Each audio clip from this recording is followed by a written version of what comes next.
नमस्कार। मेरे सामने यहाँ पर एक व्यक्ति हैं, उनका हाथ देखने में जा रहा हूँ और उनकी रेखाओं के बारे में बताऊंगा आपको और साथ ही साथ उनके पर्वों के बारे में, उंगलियों के बारे में, वर्तमान की क्या स्थिति है इसके बारे में मैं आपको यहाँ पर बताने वाला हूँ। अगर मैं बात करता हूँ आपकी ज्ञान की उंगली की, कनिष्ठा की, तो कनिष्ठा उंगली ज्ञान की बिल्कुल पहुंच गई है सूर्य की उंगली के प्रथम पर्व तक, यानी कि ज्ञान की श्रेष्ठता के लिए जो पहला पार्ट है वो आपका पास हो चुका है। ऐसे व्यक्तियों की जब ये उंगली इतनी श्रेष्ठ होती है तो वो अपने जीवन में अपनी बुद्धि की क्षमता के बल पर, अपने ज्ञान की क्षमता के बल पर, अपने काम की क्षमता के बल पर अपने काम में निरंतर प्रगति करते रहते हैं। यहाँ प्रथम पर मानसिक बिल्कुल सही है, जीवन के अंतिम चरण तक आपकी अच्छी आर्दाश्त रहने वाली है। सेकंड पर्वत, भाषा शैली भी वर्तमान में सुंदर है, किसी से खामोखा लड़ने झगड़ने की प्रवृत्ति नहीं है और धन के आगमन भी ठीक है। आइए बात करता हूँ मैं यहाँ पर आपकी सूर्य की उंगली के बारे में। सूर्य की उंगली प्रथम पर्व से देखी जाती है आंखों की दृष्टि के लिए, क्रोध के लिए, बीपी जैसे रोगों के लिए। अभी कोई भी स्थायी रूप से रोग यहाँ पर दिखलाई नहीं पड़ता। सेकंड पर्वत पर कुछ माइनस रेखाएं दिखाई देती हैं, राहु रेखाएं दिखाई देती हैं। उसका मतलब है कि व्यक्ति का जो कार्य क्षेत्र है उसमें राज्य सरकार का मदद का, सहयोग का वो बहुत कम सहयोग है। तीसरा पर्व किसी भी प्रकार से बदनामी का नहीं, कहीं किसी क्षेत्र के अंदर किसी बदनामी का कोई क्षेत्र नजर नहीं आता। आइए बात करता हूं मैं इसके साथ साथ आपकी शनि की उंगली के बारे में। शनि की उंगली बहुत ही मजबूती के साथ है, एकदम स्थिर है, इसमें कहीं भी टर्न नहीं है। यानी कुल मिलाकर व्यक्ति के जीवन के अंतर्गत इसको कहते हैं प्रथम पर्व से किसी भी प्रकार का स्थायी रोग नहीं। द्वितीय पर्व से हाँ देखता हूँ कि कुछ रेखाएं माइनस लगती हैं, तो व्यक्ति का व्यापार में थोड़ा बहुत धन फंसा रहता है, आता रहता है, जाता रहता है, फंसता रहता है, बस इसको कह सकते हैं, लेकिन कोई कर्ज की रेखा इसको नहीं बोलते। तीसरा पर्व अपने आपका सम्मान बनाए रखें और अपने परिवार की संपन्नता को बना रखें पूरी तरीके से। अब बात करता हूं मैं बृहस्पति की उंगली के बारे में। बृहस्पति की उंगली का प्रथम पर्व कोई कैलेस्ट्रॉल, शुगर इस तरह के रोग दिखाई नहीं देते।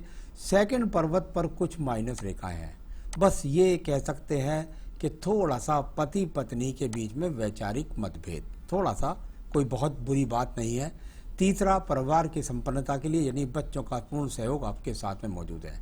एक बात मैं और बोलकर चलना चाहूँगा यहाँ पर, आपकी सूर्य की उंगली और बृहस्पति की उंगली मुझे लगभग बराबर नजर आ रही है। ये एक बहुत अच्छा संकेत होता है यदि ये बराबर है। यदि सूर्य की उंगली लंबी है तो जीवन में और प्रगति करता है आदमी, लेकिन यदि दोनों उंगलियां ये बराबर हैं, कभी कभी चित्र से ऐसा होता है कि दिखाई नहीं पड़ती हैं, तो कुल मिलाकर यदि दोनों उंगलियां बराबर हैं तो जो आज आपकी स्थिति है इससे कभी भी आप अपने जीवन में नीचे नहीं जाएंगे। ऐसा व्यक्ति अपने जीवन में कम से कम 40-50 साल तक एक सी स्थिति में रहता है। तो उसमें संपन्नता हो तो संपन्नता, गरीबी हो तो गरीबी, इस तरह की स्थितियां होती हैं। कुल मिलाकर ये अपने आप में ठीक है। यहाँ पर बुध पर्वत पर देखिएगा, स्थायी रेखा बिल्कुल, धन की रेखा बिल्कुल बहुत बढ़िया, अच्छा दिमाग, अच्छा ज्ञान, अच्छा गणित और साथ ही साथ स्थायी रेखा, यानी आपके पास धन के निरंतर आगमन बनाती हुई ये रेखा यहाँ पर दिखाई पड़ती है। अब बात करते हैं यहाँ पर सूर्य के पर्व के बारे में। सूर्य का पर्व यहाँ पर यदि आप देखेंगे तो आपको कहीं ब्रैकेट्स सा महसूस होगा, कहीं चतुर्भुज जैसा महसूस होगा, लेकिन ये बहुत ज़्यादा अपने आप में रेखाएं एक दूसरे को काट रही हैं। इसका मतलब क्या होता है? जब रेखाएं बहुत ज़्यादा काटने लगे तो राज्य सरकार का तो सहयोग मिलता ही नहीं है। ऊपर तक ये ऐसी स्थिति है, बहुत ज़्यादा बिखराव है। कभी कभी मैं इस स्थिति को देख करके कह देता हूँ कि भाई एक तरीके से व्यक्ति के जीवन के अंदर कभी ठहराव नहीं है, सारे दिन भाग दौड़ करता रहता है। और एक तरह का मैं इसको कभी कभी ग्रहण योग बोलता हूँ, क्योंकि ये स्थिति वो होती है जो व्यक्ति को ज़्यादा मेहनत करने के बाद भी जितना वो चाहता है उसको उतना नहीं मिलता, जितनी उसकी भागदौड़ होती है उसका उतना फल नहीं मिलता, उसको ऐसा महसूस होता है। तो ये होता भी है और सचमुच में भी होता है। आइए बात करता हूँ मैं धन के पर्व के बारे में। धन का पर्व, और देखिएगा वहाँ भी स्थिति इसी प्रकार भाग्य पर्वत पर बनी हुई है। यानी कुल मिलाकर ये बहुत ज़्यादा मेहनत के बाद में अगर धन की स्थिति को देखूं तो माइनस रेखा भी लग रही हैं। यानी व्यक्ति के जीवन के अंतर्गत जैसा वो चाह रहा है वैसा धन उसको प्राप्त नहीं हो रहा, बस इसको इतना बोल सकते हैं। आइए बात करता हूं मैं इसके बाद आपके बृहस्पति पर्व के बारे में। बृहस्पति के पर्व पर कई प्रकार के ब्रैकेट्स बनने का प्रयोग करते हैं। ये तो मल्टीनेशनल रेखाएं हैं जो व्यक्ति को मेधावी क्षमता देती हैं। विभिन्न प्रकार की योजनाओं से व्यक्ति धन बनाता है। इसके अंदर कई चतुर्भुज पूरे भी बने हुए हैं, यानी पैतृक संपत्ति भी मिलेगी, और स्वयं के लिए अभी 2-3 चतुर्भुज बनने का प्रयास कर रहे हैं, यानी आप स्वयं के मकान भी बना पाएंगे। इस तरह का फल यहाँ पर बृहस्पति पर कुल मिलाकर ही खराब नहीं है। जहाँ ट्रायंगल्स चतुर्भुज बनने लग जाए वो अच्छा फल देते हैं। आइए बात करता हूँ मैं आपकी रेखा के बारे में, और वो है आपकी हृदय रेखा। हृदय रेखा शुरू में स्ट्रगल कराया, मेहनत कराई और इस प्रकार से यहाँ पर पहुँची। इसके नीचे पर यदि आप देखेंगे तो कुछ डबलिंग करती हुई रेखा नजर आती हैं। यहाँ से करने वाली रेखा कुछ इस तरीके से,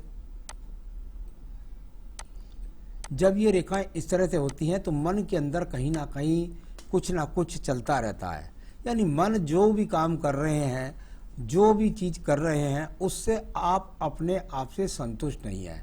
यानी कहीं ना कहीं आपको कुछ इच्छाएं हैं, कुछ मन के अंदर आप प्राप्ति करना चाहते हैं, वो वैसा या आपके अनुकूल आपका स्टाफ नहीं चल रहा, या आपके अनुकूल आपका परिवार नहीं चल रहा है, कुछ भी हो, या व्यापार नहीं चल रहा है, लेकिन मन के अंदर कहीं ना कहीं अशांति को दर्शाती हुई ये रेखाएं आपके हाथ के अंदर मौजूद हैं। हृदय रोग से इनका कोई लेना देना नहीं है। आइए बात करता हूँ निम्न मंगल पर्व के बारे में। निम्न मंगल पर्व, और यहाँ पर यदि देखेंगे तो ये रेखा यहाँ पर जाकर के जहाँ जहाँ पर ये आयु रेखा को काटती हैं वहाँ वहाँ आपके जीवन में संघर्ष पैदा करती हैं। अधिकतर रेखाएं अगर मैं देखता हूँ तो यह काट कर आगे तक भी जाती हुई हैं। यानी ऐसा नहीं है कि व्यक्ति ने अपने जीवन के अंदर सब कुछ आसानी से प्राप्त कर लिया।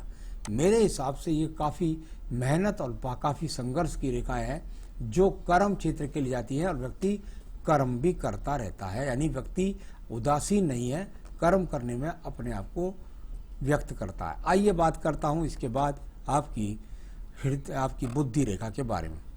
बुद्धि रेखा कुछ लहरदार होकर के चलती हुई आखिर के अंत में हाथ की पहुंच जाती है। यानी अगर इसको देखते हैं तो वही बात जो हृदय रेखा से दिखाई थी वही बुद्धि रेखा से।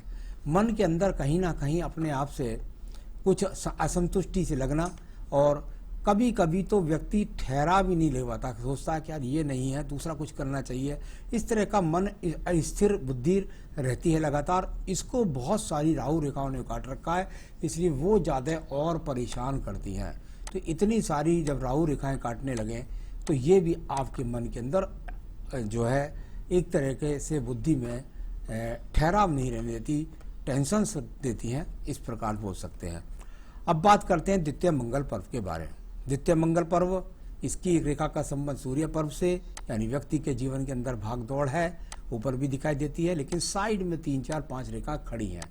ये खड़ी रेखाएं सबसे अच्छी कहलाती हैं। ये खड़ी रेखाएं जब व्यक्ति के हाथ में हो तो वो अपने आप में ये समझिए कि इस समय उसका विनिंग पॉइंट चल रहा है, इस समय उसका सही समय चल रहा है, इस समय वो कहीं हाथ डालेगा तो उसको अच्छा लाभ मिलेगा, जीत दर्ज होगी, कोई झगड़ा झंझट है तो उसको सॉल्व करा लेगा, ऐसा बोल सकते हैं। आइए बात करता हूँ इसके बाद में आपके चंद्र पर्वत के बारे में। चंद्र पर्वत और चंद्र पर्वत से रेखा निकल करके अगर देखें तो जाने का प्रयास करती है शनि पर्व की तरफ तक, उधर की तरफ देखती हुई आगे तक जाने का प्रयास करती है। ये रेखाएं अगर मैं देखता हूं तो भाग दौड़ के अलावा इसके अलावा नीचे वाले पर्वत से भी ज़्यादा हैं। थोड़ा सा गलत खान पान, सिगरेट, शराब, ड्रिंक या बुरे आदत वाले लोगों से आप सावधान रहें। इस तरह की चीज़ों के लिए रेखा जानी जाती है। हालांकि ये प्रकृति कारक रेखा है, शनि पर्वत की तरफ देख रही हैं। व्यक्ति के अंदर जोश है, लेकिन कुछ गलत लोगों से संबंध हो सकते हैं, उसके या गलत आदतों पर कंट्रोल रखने की ज़रूरत है। कभी कभी वो शराब से ना होकर के पता लगा चाय ही इतनी ज़्यादा पीता है या स्मोकिंग इतनी ज़्यादा करता है, बस कुछ भी है उस पर आपको सावधानी रखनी है। अगर यहाँ पर देखता हूँ तो केतु पर्वत के बाद काफ़ी कुछ हलचल बनी हुई है, यानी कि पूजा पाठ में व्यक्ति का मन न लगना, साथ ही साथ ऐसा कह सकते हैं कि कुछ ऊंचा, कुछ इच्छा ज़्यादा करने की है और वो अभी नहीं कर पा रहे हैं, तो इस तरह से केतु स्थान का संबंध यहाँ पर है। अब बात करता हूँ मैं यहाँ पर एक और रेखा के बारे में, और वो रेखा है चंद्र पर्वत से निकल करके सीधा सीधा बुद्धि रेखा के अंदर जाने वाली रेखा। ये रेखा अंदर की तरफ जा रही है। इसका संबंध पहले यहां तक पढ़ लेते हैं। जब इस जगह तक होता है इसका मतलब है व्यक्ति के साथ में दूर स्थानों से या एक्सपोर्ट इंपोर्ट जैसे व्यापार की वजह से व्यक्ति के जीवन में सारे दिन भागदौड़ लगी रहती है। इसके बाद जब इस भाग्य रेखा को मैं पढ़ूंगा, पहले ये भाग्य रेखा है, यहां से देखिए आप, परिवार से सपोर्ट मिला, परिवार का व्यापार मिला, भाग्य चला आगे, भाग्य रेखा चलती चली गई और अंत तक चलती चली गई। ये भाग्य रेखा है आपके पास में। इसको देखिए कितनी जगह रेखाओं ने काट रखा है, यानी कि जब रेखा जहाँ आयु में काटेगी वो आपके जीवन में आपको परेशान करेगी, इस तरह से बोलते हैं। तो मैं इस रेखा की बात कर रहा था। इस रेखा ने यहाँ जाकर के एक तरह से दीप जैसी स्थिति बनाने का प्रयास किया है, लेकिन ये दीप पूरा नहीं बना है और ये बनना भी नहीं चाहिए। अगर ये दीप बन गया तो ये आपके जीवन में बहुत ज़्यादा परेशानी कर देगा। अब ये चंद्र पर्वत की रेखा से बुद्धि रेखा का मतलब सीधा सीधा व्यक्ति के जीवन में भागदौड़ और मानसिक टेंशन लगातार बनी रहती है, इसका फल ऐसा बोल सकते हैं। तो यहाँ पर आपकी ये रेखाओं का इस प्रकार से फल। अब बात करते हैं हम आपके यहाँ पर संसाधन के शुक्र पर्व के बारे में। शुक्र पर्व संसाधनों का बहुत सारी मार्वस रेखाएं, काटने वाली रेखाएं, बहुत ज़्यादा पर्वत अच्छा नहीं है, संसाधनों से खुश नहीं है, इस प्रकार की रेखा इस प्रकार से बोली जाती है। तो चलिए, आपने पैतृक संपत्ति मिलेगी, पैतृक परिवार का व्यापार मिलेगा, ये बुध रेखाओं ने भी बताया है। व्यापार में कुछ उठापटक होगा, इस तरह का सब संकेत यहाँ पर मैंने बोलने का प्रयास किया। आप उसमें इतनी गहराई तक नहीं पहुँच सकते। संसाधनों का एक संघर्ष यहाँ भी दिखाई देता है, अंगूठे के नीचे वाले पर्व में भी। तो यहाँ कुल मिलाकर जो भी साधन है उससे आप कहीं भी संतुष्ट नहीं है। पूरा हाथ इस बात को बताता है, मेहनत बहुत ज़्यादा है, योजनाएं हैं, लेकिन उस पर कार्यान्वित पूरी सफलता प्राप्त नहीं है। तो यहाँ पर एज है आपकी 1977 का जन्म है आपका, 44 साल की, 45 साल के आसपास की आपकी है, 44 साल की उम्र है आपकी।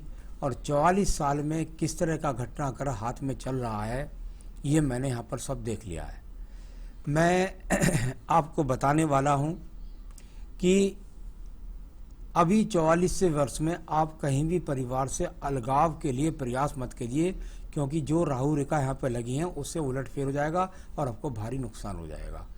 तो कुल मिलाकर आपके जीवन में आपके सवाल जो है उनका जवाब करते हैं, फोकस करते हैं। मेरे को एक तो घर का पूछना है कब तक बनेगा। आइए बताता हूं, एक बेहतरीन सा छोटा सा चतुर्भुज यहां पर बनता है। यहां पर एक छोटा सा चतुर्भुज इसके पीछे यहां पर बनता है, इसके बराबर में भी दिखता है। कुल मिलाकर यहां पर ये बता रहा हूं मैं आपको, अभी आपको लगभग 4 से 5 साल का इंतजार करना पड़ेगा। 2025-2026 में निश्चित रूप से आपका मकान बन जाएगा। तो ये यहाँ पर स्पष्ट रूप से आप जान सकते हैं। और इसके बाद आपने पूछा आपका बिजनेस लाइफ कैसी है। परिवार के साथ बिजनेस को चलाते रहिएगा। अभी स्वतंत्र रूप से व्यवसाय करने के प्रयास करेंगे तो भारी नुकसान का सामना करना पड़ेगा। इंडिपेंडेंट बिजनेस भी आपका यहीं जाकर लगभग 7 से 8 वर्ष बाद दिखता है मुझे। हालांकि मैं इतना आगे तक बोलता नहीं हूँ, लेकिन अभी तो नहीं है, जल्दी ये तो मैं निश्चित बता सकता हूँ। तो कुल मिलाकर आपको थोड़ा सा ध्यान करना चाहिए, अभी स्थिर रहना चाहिए अपने व्यवसाय के साथ में। तो बढ़िया रहने वाली लाइफ, धन की कोई कमी नहीं रहने वाली है। संघर्ष बहुत किया है, दिखाई देता है। आगे आपके जीवन में आप सही फैसला ले सके तो देखिए, आपको पहनना चाहिए एक बेहतरीन सा मूंगा। आपने पता नहीं क्या क्या पहन रखा है, लेकिन मेरे हिसाब से रत्न बनता है आपका मूंगा, जो आपके धैर्य के लिए चाहिए, आपको साहस के लिए चाहिए। आपको आप स्थिर रूप से सही डिसीजन लेकर के सब चीज़ों का मुकाबला कर सके, उसके लिए आपको पहनना चाहिए मूंगा। आप चाहें तो मुझसे मंगा सकते हैं, मैं आपके स्थान तक पहुंचा सकता हूं। साथ में रुद्राष्टकम, भगवान शिव की पूजा होती है, इसके 3 पाठ रोजाना करें, फिर देखिए आपके जीवन में आपको कितनी प्रसन्नता महसूस होगी। इतना करें, सुखी रहें, यही मेरी शुभकामनाएं। नमस्कार।